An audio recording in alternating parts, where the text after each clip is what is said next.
ఆ నోటా ఈ నోటా పడి జరిగిందంతా చుట్టుపక్కల 40 ఊళ్ళకి పాకింది. ఇప్పుడు ఆ రెండో కూతుర్ని చేసుకోవడానికి ఎవ్వరూ రావటం లేదు. ఏమమ్మా సూరమ్మా, సూర్పనక్కలాంటి మొహం వేసుకుని నా ఇంటి పరువే తీస్తున్నావా? గురిగింజకి తనకెందు నలుపు తెలియనట్టు మీ ఇల్లేమన్నా తక్కువ? నీ కొడుకు వేరే కులం అమ్మాయిని ప్రేమించి పెళ్లి చేసుకోలేదా? నువ్వు తెచ్చి ఇంట్లో పెట్టుకోలేదా? అందరిళ్లలో ఇంటి గుట్లు చాలానే ఉంటాయి.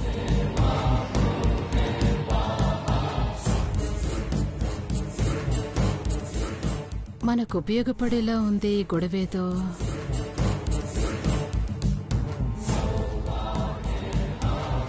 ఏమమ్మో పంకజాక్షి, మాటలు జాగ్రత్తగా రాని.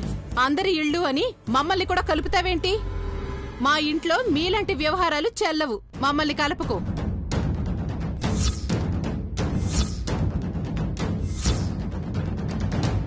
ఉన్నవాళ్ళ ఇళ్లలో ఏం జరిగినా బయటికి రావు. బయటకొచ్చినా మిమ్మల్ని మాత్రం ఎవరు వేలెత్తి చూపిస్తారు? అంటే ఏంటి నీ ఉద్దేశం? మా ఇంట్లో ఏమున్నాయి చెప్పు. ఎందుకులేండి, అసలే నా నోరు మంచిది కాదు. ఏంటి జాలి చూపిస్తున్నావా? దమయంతి, ఎందుకు వాదిస్తున్నావు? వదిలే. మీరాగండి నానా, ఈ పంకజాక్షి ఏదో వాగుతోంది. వాగటం కాదు, ఉన్నదే అంటున్నాను. ఏ మీ ఇంట్లో మీ అన్నయ్య ఈ కళ్యాణి వాళ్ళమ్మని రెండో పెళ్లి చేసుకోలేదా?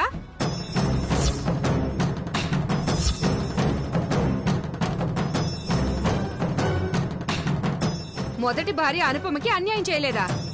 అన్నిటికంటే ముఖ్యంగా పెళ్లికి ముందే హద్దులు దాటలేదా?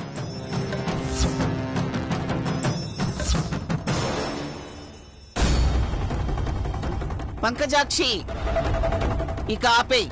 అంతేలే, మమ్మల్నంటే మేం పడాలి, ఉన్నదంటే మీకు ఊడికెక్కువ.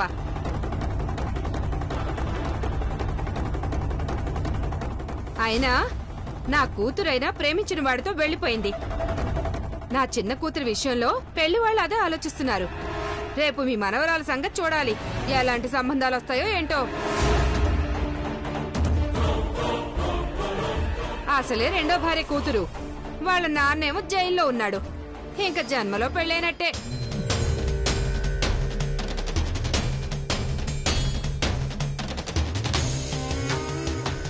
ఒకవేళ చేసుకున్నా డబ్బు కోసమే చేసుకుంటాడు. తర్వాత జీవితాంతం రాచి రంపాను పెడతాడు.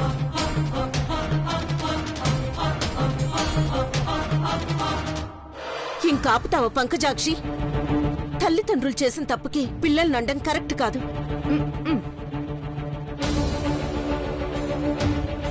వదిలే అనుపమా, దేవుడి సన్నిధిలో నిద్ర చేయడానికి వచ్చాం. చేసే వెళ్ళాలి. కానీ నా మనసేం బాగోలేదు. నేనింటికి వెళ్తాను. మీరు నిద్ర చేసిరండి.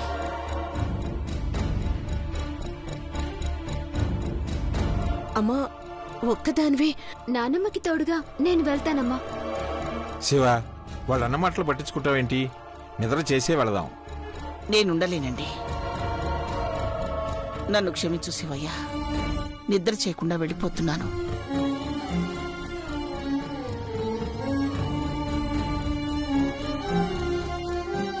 సిద్ధు, అమ్మా, అమ్మ వాళ్ళని ఇంటి దగ్గర దించిరా. అలాగేనమ్మా. పద.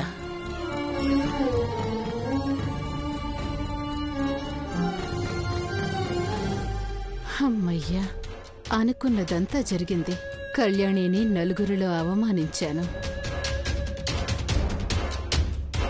ఎందుకు దమయంతి ఇలా చేశావు? భలే చోద్యంగా ఉంది నాన్నా. మనల్ని అందరితో కలిపి తిడుతుంటే చూస్తూ ఊరుకోమంటారా? మన ఇంటి పరువు పోతూ ఉంటే మీరు చూస్తూ ఉండగలరేమో గాని నేనుండలేను నాన్నా.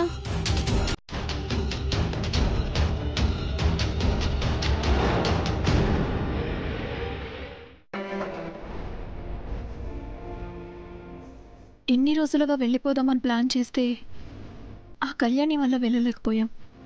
ఈరోజు అందరూ గుడిలో నిద్ర చేస్తున్న సమయంలో వెళ్ళిపోదాం అనుకుంటే నాన్నమ్మ వల్ల కనీసం నేను గుడికి కూడా వెళ్ళలేకపోయాను.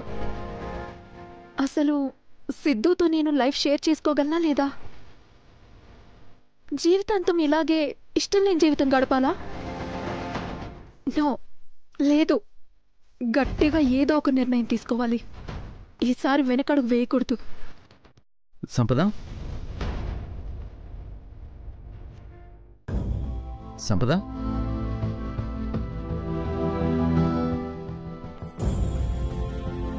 సంపద, అప్పుడే నిద్రపోయావా? లే లే సంపద, ఈ పాలు తాగి పడుకో. ఇప్పుడేమొద్దండి. కొంచెం తాగి పడుకో. లే లే లే లే.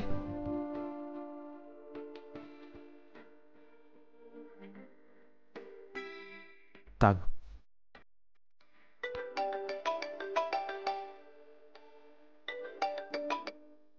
హలో హలో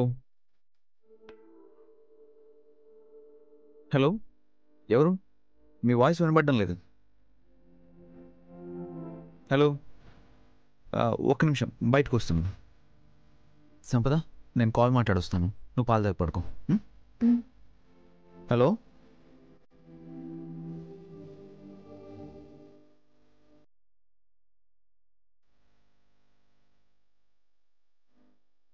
చెప్పండి, ఎవరు?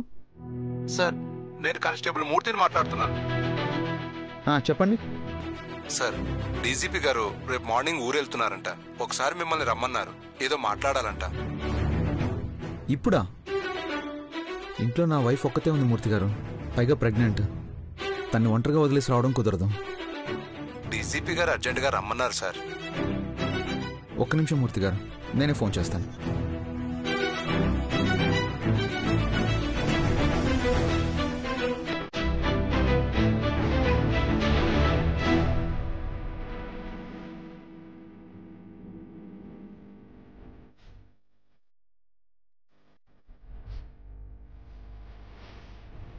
ఏంటమ్మమ్మా, నిద్ర చేయకుండా అప్పుడే వచ్చేసారు?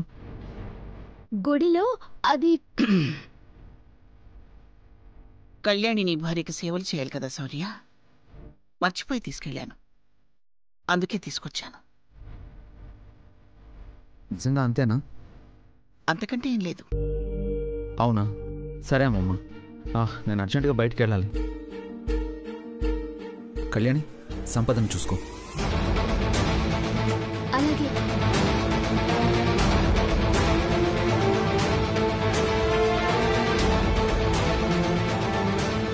శౌర్య బయటికి వెళ్తున్నాడా? అయితే సంపదతో వెళ్ళిపోవడానికి ఇదే రైట్ టైం. అత్తయ్య, నేను గుడికి బయలుదేరుతాను. సరే, జాగ్రత్త.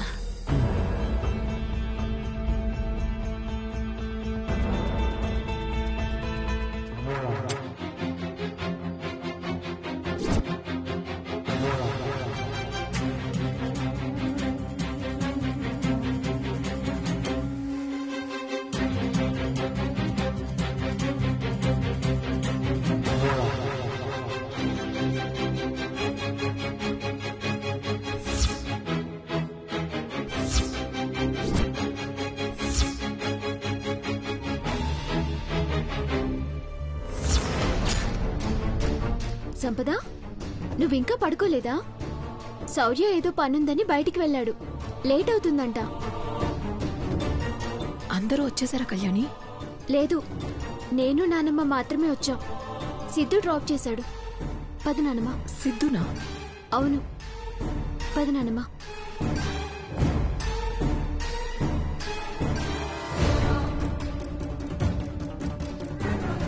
సిద్ధు ఇక్కడికి వస్తే లోపలికెందుకు రాలేదు?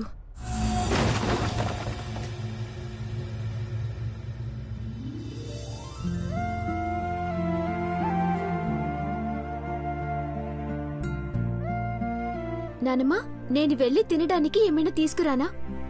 వద్దు, నాకు ఆకలిగా లేదు. పోనీ పాలు తీసుకొస్తాను, తాగి బీపీ టాబ్లెట్ వేసుకుందరు.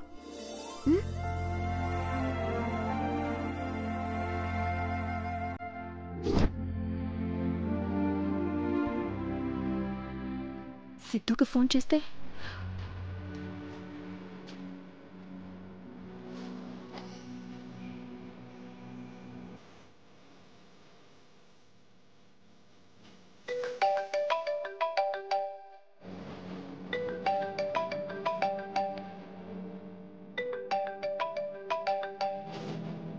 హలో సిద్ధు,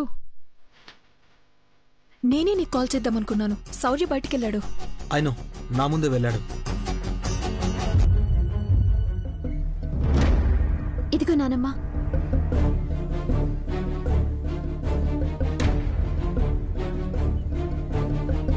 ఏమీ తీసుకోకుండా టాబ్లెట్స్ వేసుకుంటే కళ్ళు తిరుగుతాయి కదా నానమ్మా, తీసుకోండి.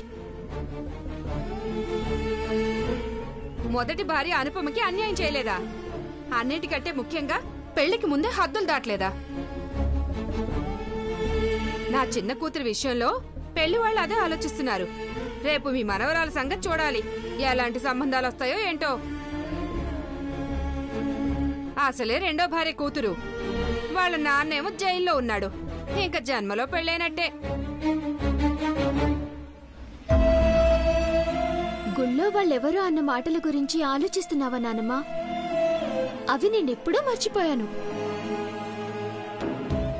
వాళ్ళకు కూడా నా మీద కోపమేమీ ఉండదు. ఏదో అలా అనేసారంతే.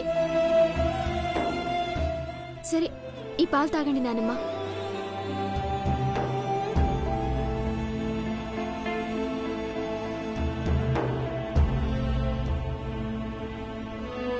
తాగండి. శౌర్య లేడు. మిగిలిన వాళ్ళు తెల్లవారేదాకా రారు. శివపార్వతి అత్తయ్య కళ్యాణి మాత్రమే ఉన్నారు. వాళ్ళు పడుకుంటారు కదా, నేను టైం చూసుకుని వచ్చేస్తాను. ఇంటి బయటే కొంచెం దూరంలో ఉన్నాను. జాగ్రత్త సిద్ధు. అలాగే శ్యామ్, నేను చూసుకుంటాను.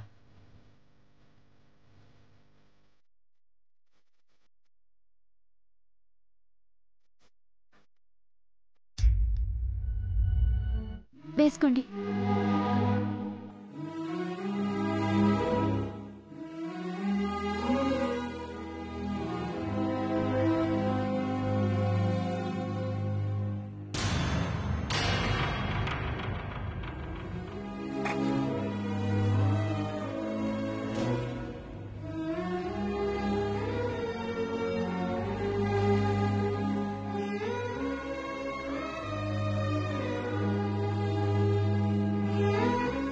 ఇంకేం ఆలోచించకుండా పడుకోండి నానమ్మా.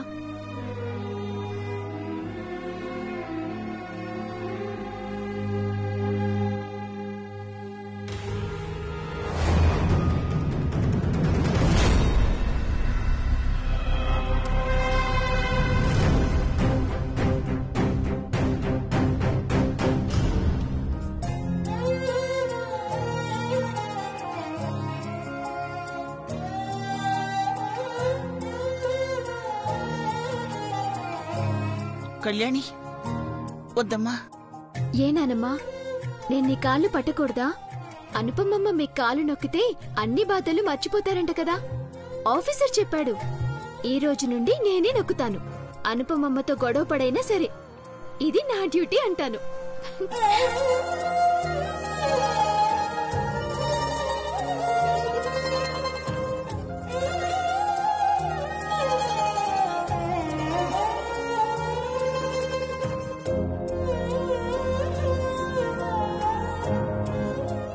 ఇన్ని రోజులు మాధురి కూతురు కదా అని మనసులో ఎక్కడో చిన్న స్తబ్దత ఉండేది. కానీ మాధురి బుద్ధులేమీ కళ్యాణికి రాలేదు.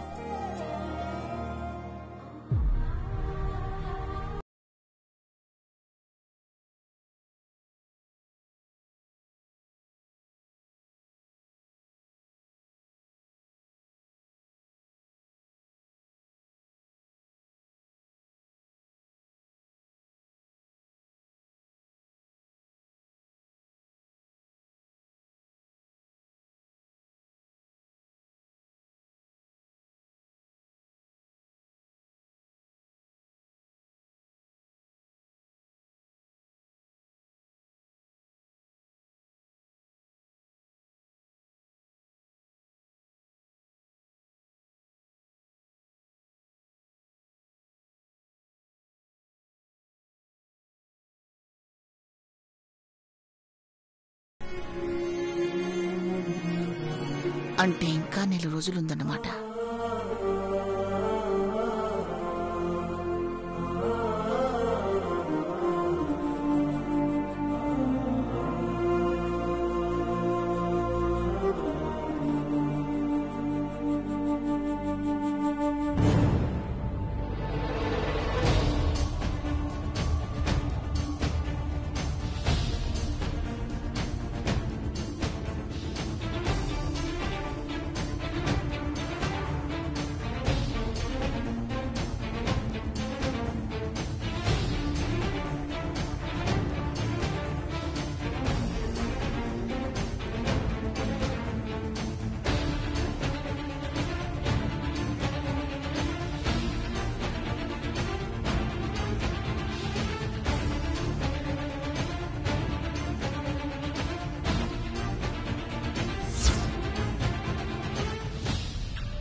సంపద కూడా నిద్రపోయింది.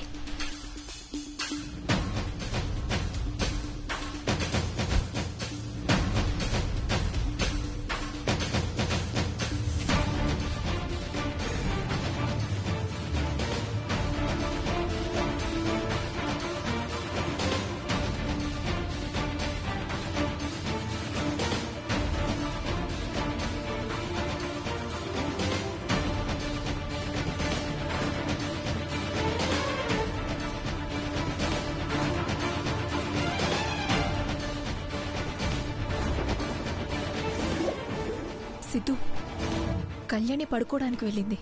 నేను వస్తాను. నేనే వస్తాను. లగేజ్ నువ్వు ఎలా మోసుకురాగలవు? నేనే వస్తాను. సరే.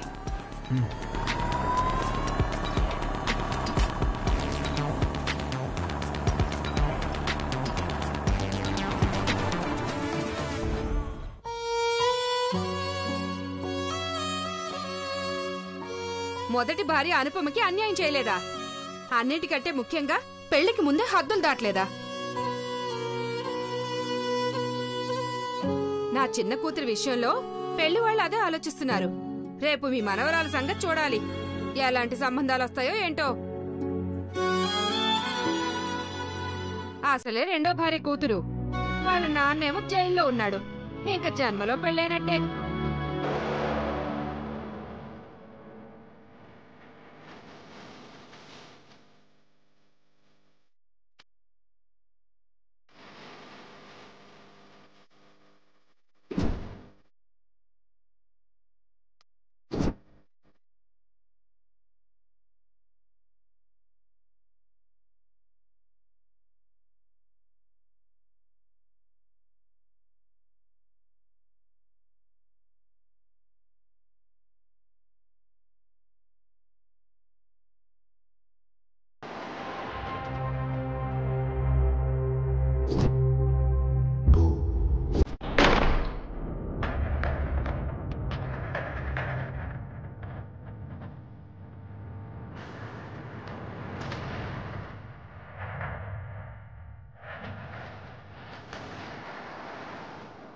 ఎవరు ఈ టైంలో?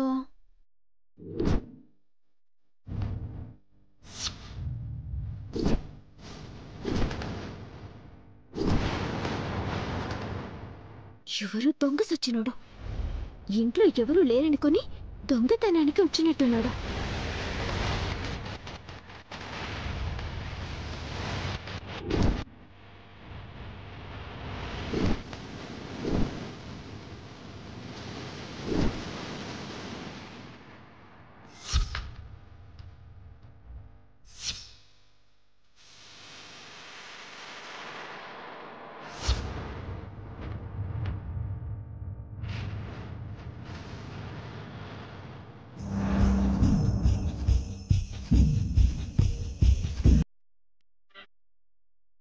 శ్యామ్, శ్యామ్, పద, టైం లేదు.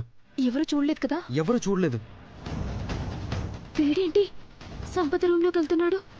ఇప్పుడు ఇలాగా అరిచి గోలు చేస్తే వద్దు, సంపదకి హాని చేసినా చేస్తాడు. రాణి, వీడి సంగతి చెప్తాను.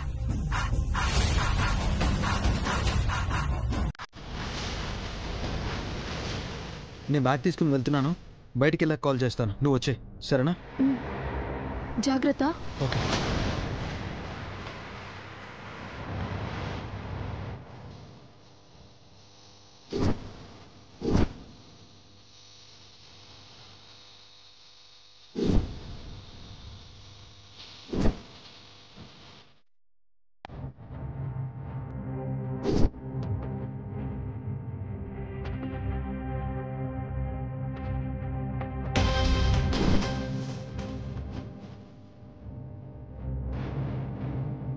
దొంగ దొంగ దొంగ